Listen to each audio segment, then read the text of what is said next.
The foreman's shout jolted me awake. The night shift bell was still ringing in my ears as I unfolded myself from the break room chair, my neck stiff from a half-sleep, dreamless as a stone. The rest of the guys spilt past me like a sluggish current of worn-out men. The overhead lights burning with that blue-white intensity only found in boiler-lit factory halls. Outside, the sky over Seoul was ink black, washed with drizzle, and the wet street shimmered with the reflection of sodium lamps. As I clocked out, my foreman lingered near the card punch. He was a narrow-shouldered man with a knobby jaw and an unlit cigarette always riding his lip. "You look like a ghost, Hyunwoo," he muttered as I passed. "Only at dawn," I said, holding his gaze longer than I meant to. My hands still smelled of cutting oil and rubber, the scent clinging deep despite months of scrubbing. I stumbled toward the vending machines, fumbling a can of coffee from the slot, praying the heat would stave off the exhaustion humming in my jaw. In the flickering light, my phone buzzed. My mother's name. I didn't answer. I knew the shape her words would take this early. Reminders twisted into warning, softer than threats, but no more forgiving. "You don't sleep," she'd said 2 nights ago, after the last shift. "You don't even eat with us anymore." I'd sat at the edge of her kitchen table, drawing patterns with my spoon. The world waited by silence. She'd eyed my tablet bag, slouched by the door. "You're wasting your time. Those pictures, numbers turned into squiggles. Child's play. Find a real job or you'll regret this." Now I let the phone ring out. I finished my coffee, scalded my tongue, and crammed my tablet deeper into my backpack, away from judgmental eyes. Out in the open, the city still shimmered uncertain, as if daybreak didn't trust itself to begin. I slid into the subway, trying to shrink into my seat among nurses, bakers, janitors, the army that made this city wake. I shut my eyes against the swirl of strangers and dreamed of color, vivid, sharp, not the oily haze of the factory. As the car shuddered between stops, I thought of the simmering dread I carried, the defiance that kept me from giving in. My sketches, data mapped through shape and gradient, drawn into cityscapes, faces, tangled stories layered inside out, were all I had. I published them in corners of the internet nobody in my family saw. They passed quietly through the world. Silence was easier to bear than another laugh in my face. My uncle had laughed the hardest. At New Year's dinner, red-faced and greasy from soju, he'd asked me when I was going to stop playing and start working. Turning math into art? Only fools with rich parents get to be dreamers. He patted my father's arm and barked his laugh again, the table waiting for my reaction like children taunting a stray. I kept eating, noodles gummy in my mouth. My father said nothing. My mother's chopsticks trembled. My younger cousin Yoonha, home from college, whispered, "Don't mind them, Oppa." But I did. Every syllable. When I got home, I opened my old laptop, the broken hinge propped with masking tape, and drew for hours. I wove Seoul's subway ridership into long strokes, the color of each line blending at crowded intersections until a cluster of neighborhoods bloomed under my cursor. I posted it to a forum under my English pseudonym. There, at least, someone called it beautiful. I worked the factory for money, sleep for survival, and the art for air. Months strung together. The factory fog was always slow to lift. Each day I grew raw, impatient for proof, some sign that all this sacrifice could seed a future worth living. One morning, amid the stink of burning plastic and the metallic clatter of assembly lines, I found my pay envelope short. "Overtime's cut," the foreman said, eyes not leaving his clipboard. "Only the essentials stay late." I counted my red bills in the break room, Yuna's text popping up. She'd gotten another internship. Software, something respectable. My mother called 3 times. I pocketed my phone wordlessly. That evening, hunched in the corner of a convenience store with Wi-Fi, I checked my email. An unfamiliar name had sent a message in crisp, formal English.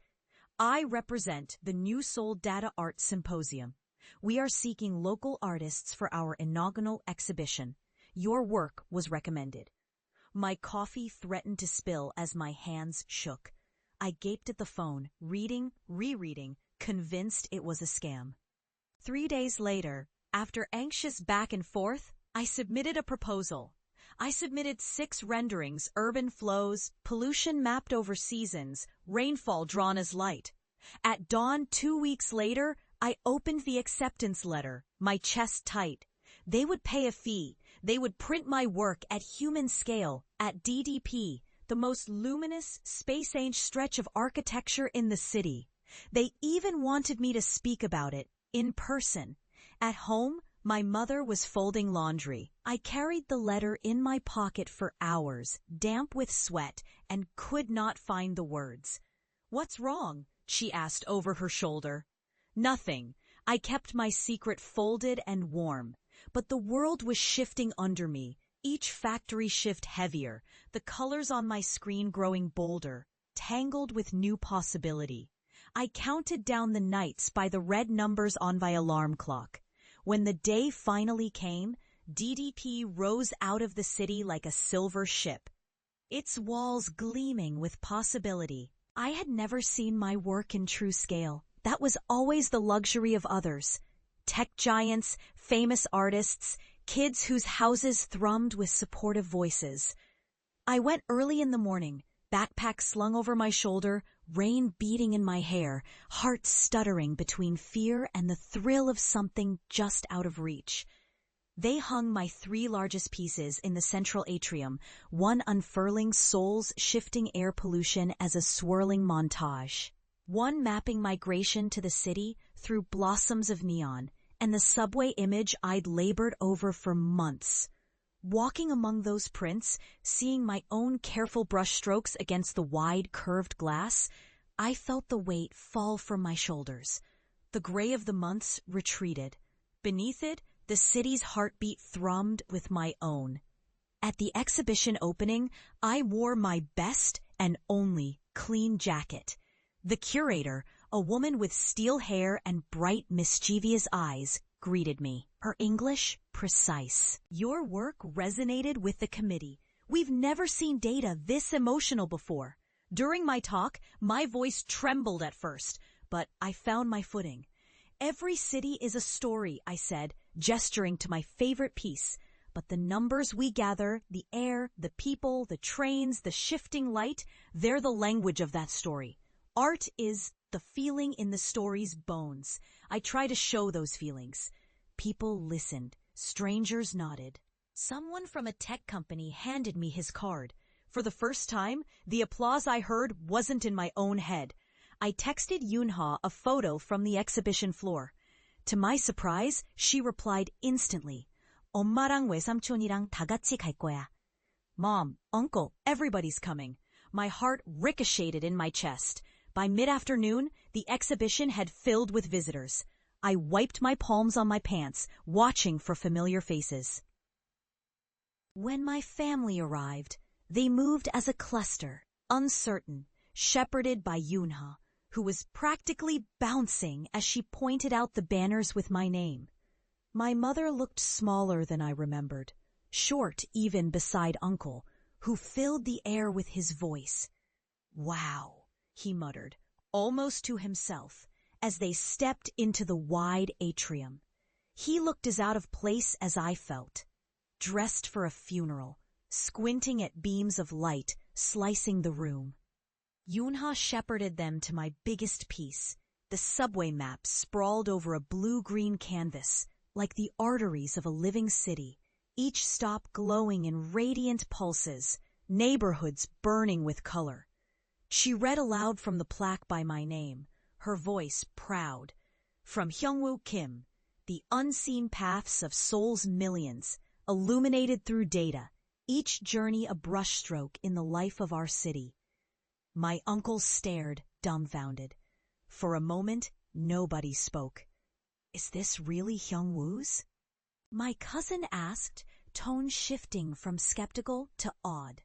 My mother hovered closer, fingertips grazing the print. "You made this?" she whispered. For a moment, the whole city seemed to hold its breath. The audience drifted around them. In the cavernous hush, I could almost hear the distant clatter of assembly lines, the world that had nearly swallowed me whole. Then Uncle grunted, "It's very big." I waited, my face flush. His mouth worked around something unspoken. "Did you sell any?" The old challenge, always money. A balding man in a dark suit, one of the organizers, approached with a smile. "Mr. Kim?" he asked, addressing me. "I just wanted to say how many visitors have come just for your work. We expect inquiries after the show. Congratulations on your success." He bowed, and so did I. As the man turned away, my uncle swallowed his words. Later, as the crowd thickened, newspaper photographers paused before my pieces, taking notes. I caught my mother's eyes, saw the mixture of awe and bewilderment. In the low, Yoonha slipped her arm through her mother's. "Didn't I say, Oma? Oppa's work, everyone loves it!" My uncle's laughter, usually a guffaw, was smaller now. "Looks like the world's changed since I was young," he admitted. That night, I wandered out to the park above DDP, the city pulsing with neon and the wet air sharp in my lungs. Yoonha joined me with warm coffee, bumping my shoulder with hers. "You did it," she said quietly. Something in me fought the urge to exhale too deeply, worried if I relaxed it would all disappear. I didn't think they'd ever see it.